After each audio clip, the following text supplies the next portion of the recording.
दोस्तों, सफल concept academy में आप सभी का स्वागत है। तो आज यहाँ पे आधुनिक भारत के इतिहास से चलेंगे और आधुनिक भारत के इतिहास से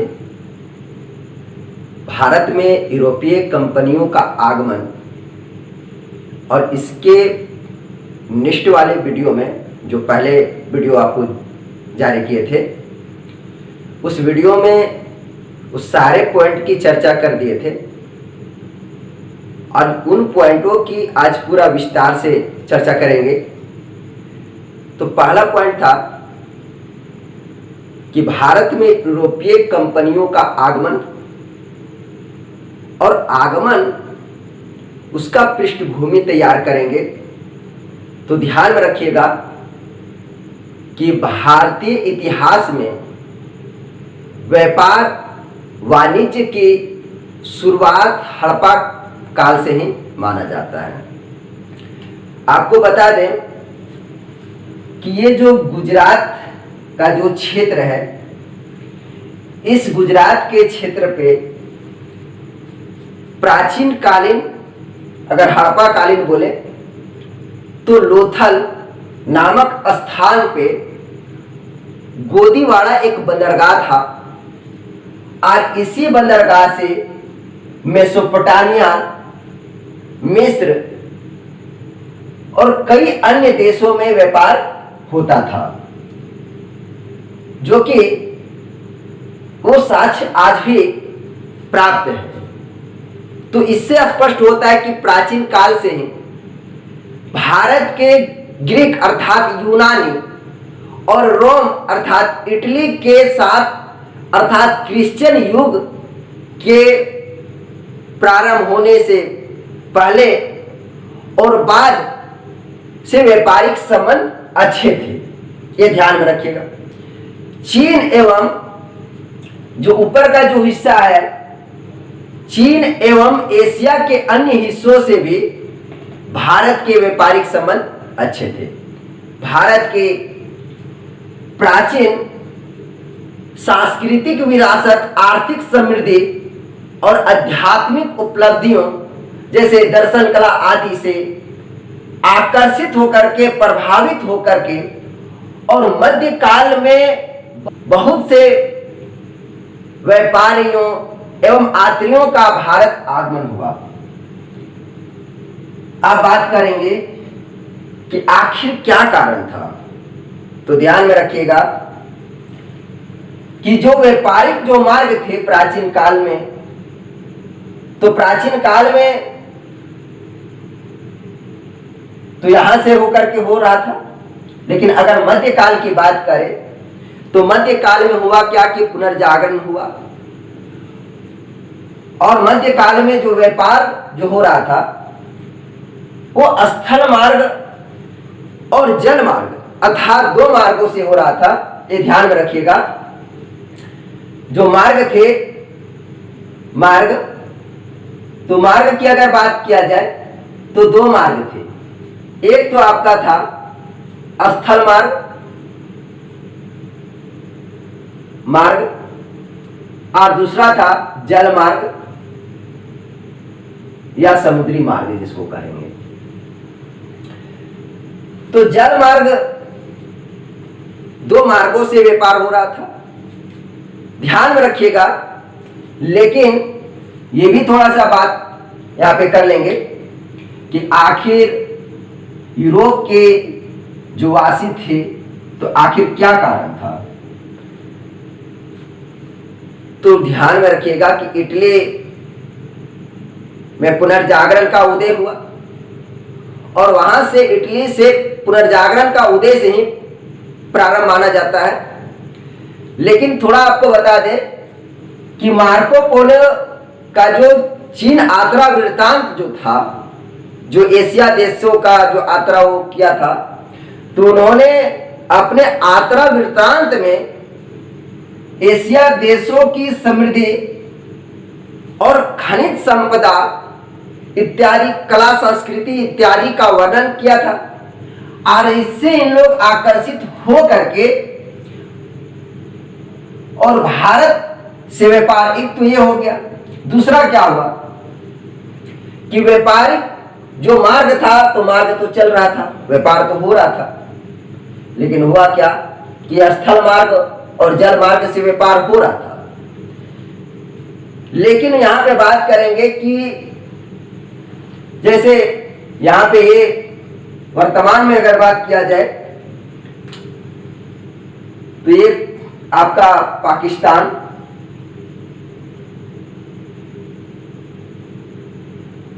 अफगानिस्तान,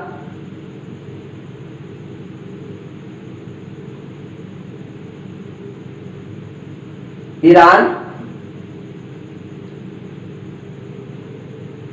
इराक और ये आपका हो गया तुर्की, जिसे आज टर्की के नाम से जाना जाता है। तो ये स्थल मार्ग से व्यापार हो रहा था, ये ध्यान में रखिएगा, स्थल मार्ग से व्यापार हो रहा था। लेकिन हुआ क्या, अब यहां पे बात ये है, और ये जो हिस्सा जो है ये पूरा यूरोप का हिस्सा था, ये वाला, और यहां पे अगर बात करें तो ये कुस्तुतुनिया है, ये कुस्तुतुनिया का भाग है, और यहां पे इटली है, ये ध्यान में रखिएगा, ये आपका इटली तो मार्ग, और यहां पे एक काला सागर है, एक काला सागर, और यहां पे भूमध्य सागर है, भूमध्य सागर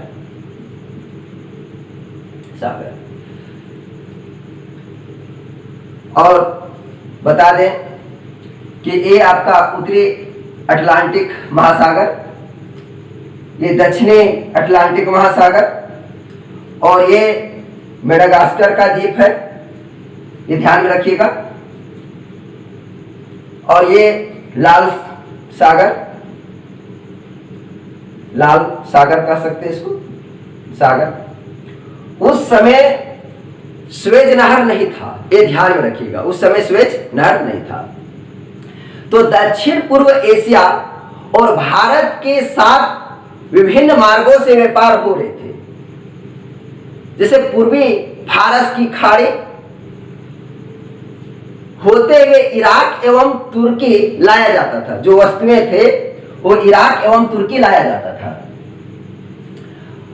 और वहां से फिर इन्हीं वस्तुओं को स्थल मार्ग से जनेवा और बेसिन तक पहुंचाया जाता था। इटली के ये प्रमुख बंदरगाह थे, जैसे जनेवा की बात करते हैं वे, और वेनिस की बात करते हैं, तो वो तो स्थल मार्ग था। दूसरा मार्ग था आपका, वो था जल मार्ग था, जो लाल सागर होते हुए और भूमध्य सागर होते हुए इटली जाके पहुंचता था। और वे जो था, तो यहां पे वस्तुओं को मिस्र, और मिस्र में अलेक्जेंड्रिया लाया जाता था, और अलेक्जेंड्रिया से भूमध्य सागर, ये ध्यान रखिए, अलेक्जेंड्रिया से भूमध्य सागर होते हुए इटली, फिर से इटली में जाकर के पहुंचाया जाता था, अर्थात इटली तक वो पहुंचाया जाता था। और इटली मुख्य केंद्र था, और सारा व्यापार का नियंत्रण यहीं से पूरा होता था, चाहे पुर्तगाल हो, चाहे स्पेन हो, चाहे अन्य जो भी देश है उन, तो ये मुख्य केंद्र था आपका इटली, ये ध्यान में रखिएगा, ये मुख्य केंद्र था। अब बात करेंगे कि इटली जब मुख्य केंद्र था, अब इटली की बात अगर करें तो ये सबसे पहले यहां पे बात कर लेंगे कि रोमन साम्राज्य की बात करेंगे। थोड़ा सा यहां पे बात कर लेते हैं कि रोमन साम्राज्य आखिर क्यों नए मार्ग की खोज की आवश्यकता पड़ा, ये भी थोड़ा सा जान लें। रोमन साम्राज्य, यहाँ पे रोमन साम्राज्य की बात करेंगे, आखिर नए व्यापारिक मार्ग का खोज का क्या कारण बना, इसकी भी चर्चा कर लेते हैं। तो रोमन साम्राज्य जो था वो दो भागों में बटा हुआ था। एक तो था आपका कि पश्चिमी रोमन साम्राज्य और इसकी राजधानी जो थी वो इटली, ये ध्यान में रखिएगा। और दूसरा था जो बटा हुआ वो था पूर्वी रोमन साम्राज्य, ये ध्यान में रखिएगा, पूर्वी रोमन साम्राज्य। और पूर्वी रोमन साम्राज्य को बेजेंतिया साम्राज्य भी कहते थे, बेजेंतिया साम्राज्य, ये ध्यान में रखिएगा, या बेजेंटीना। और इसकी जो राजधानी जो थी वो थी कॉन्स्टेंटिनोपल,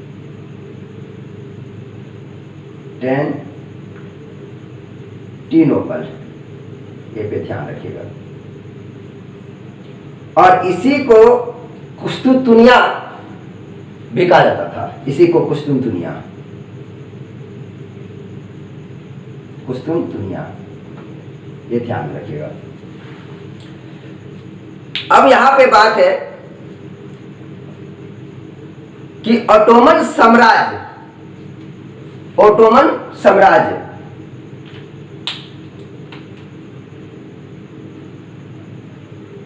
ऑटोमन साम्राज्य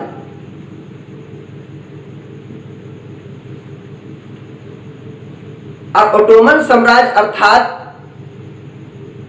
ऑटोमन तुर्कों का, ऑटोमन तुर्कों का भी हम यहां पे बोल सकते हैं, तुर्कों का, ऑटोमन तुर्कों का।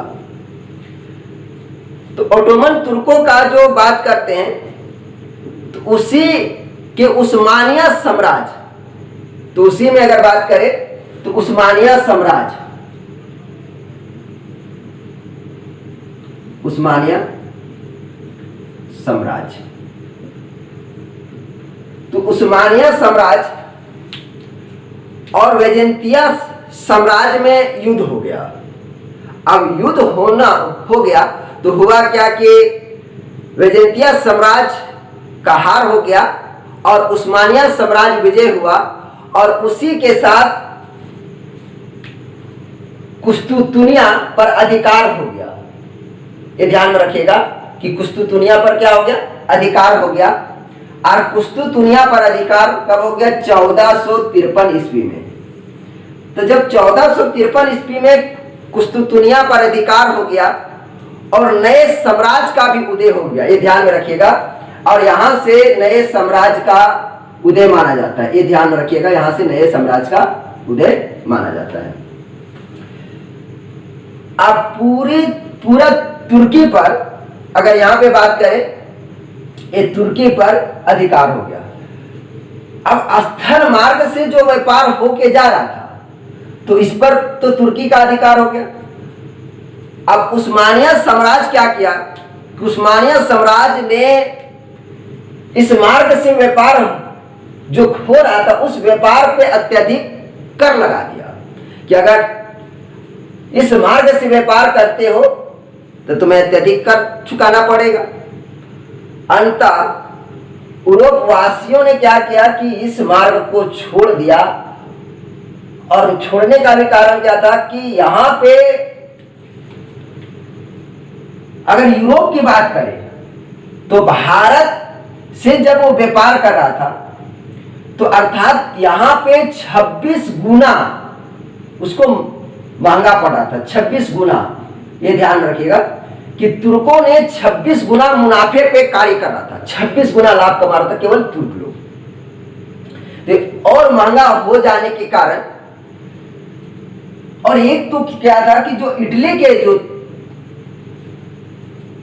वहां पे इटली में जो विद्वान लोग थे, तो विद्वान लोग क्या थे कि इन लोगों ने जैसे ही इस पे अधिकार हो गया उन लोग भाग करके और स्पेन और पुर्तगाल में शरण लिए। अब उसी समय हुआ क्या कि एक तो पुनर्जागरण, और पुनर्जागरण के साथ साथ साइंस एंड टेक्नोलॉजी का विकास होना प्रारंभ हो गया, जैसे बारूद और दिक्सूचक, नए नौकायानों का निर्माण इत्यादि ने इन्हें आकर्षित किया। दूसरी बात क्या था कि ये आपका जो भाग है ये पुर्तगाल है और ये स्पेन।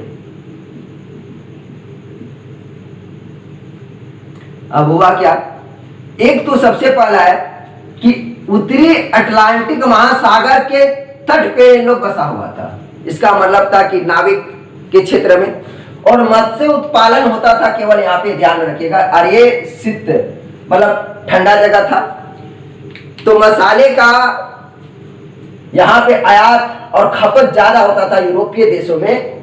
शीत ऋतु में लोग क्या करते थे कि जो गोश्त होता था, जो मांस होता था, उस मांस में पहले तो फ्रिज वगैरह नहीं था, तो उस मांस में मसाले का लेप लगा करके और उसे रख देते थे ताकि वो अधिक दिनों तक सुरक्षित रहे, और उसी मांस और उसी को खा करके अपने शरीर के टेम्परेचर को बनाए रखते थे।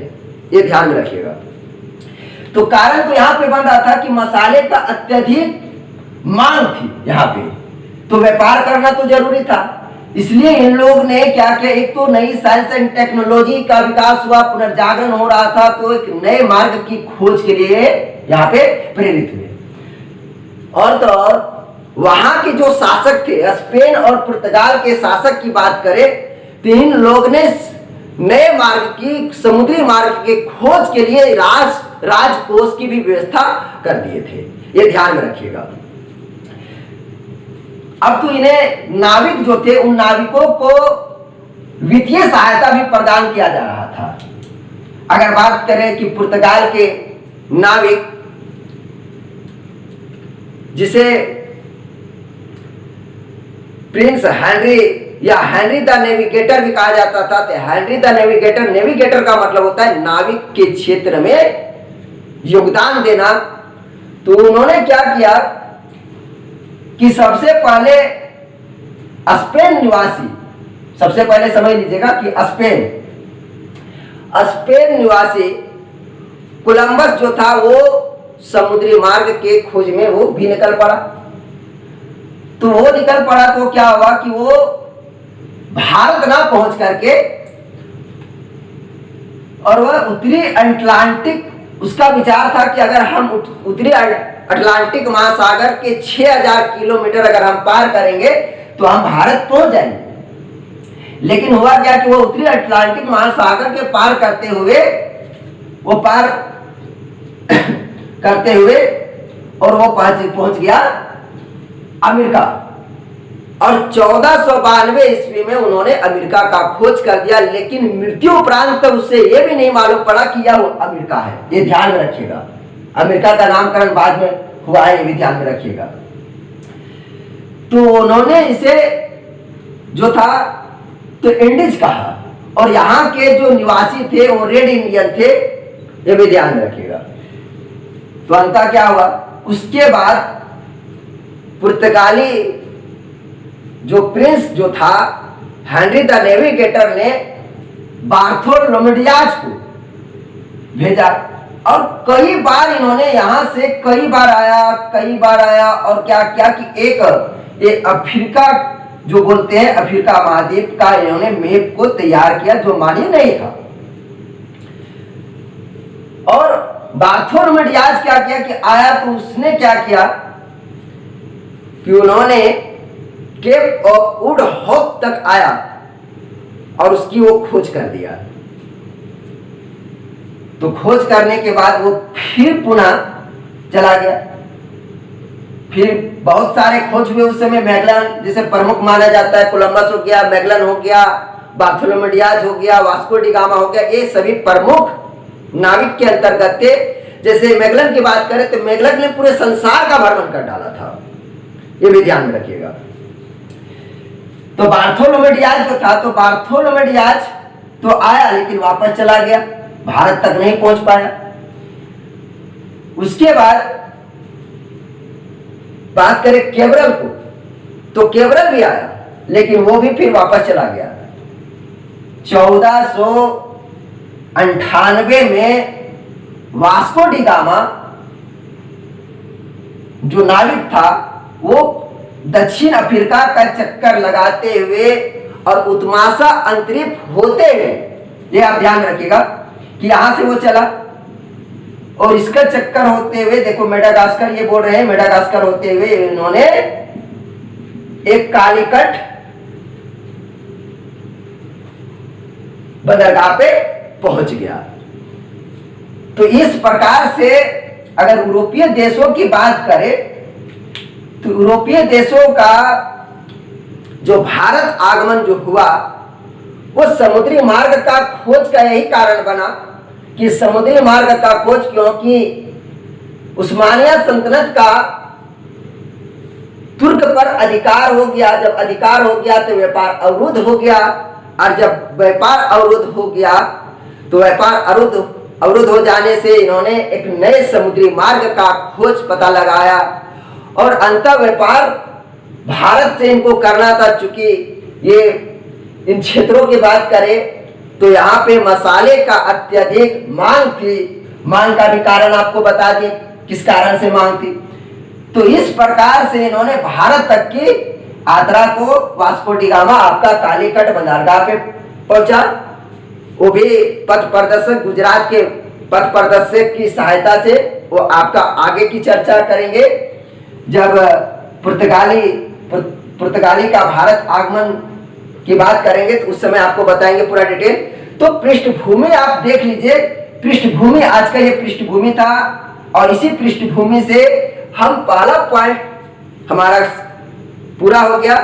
सेकेंड पॉइंट हमारा रहेगा कि प्रथम मतलब भारत की यात्रा करने वाले, यूरोपीय देशों में भारत की यात्रा करने वाले प्रथम जो निवासी थे वह पुर्तगाल का था।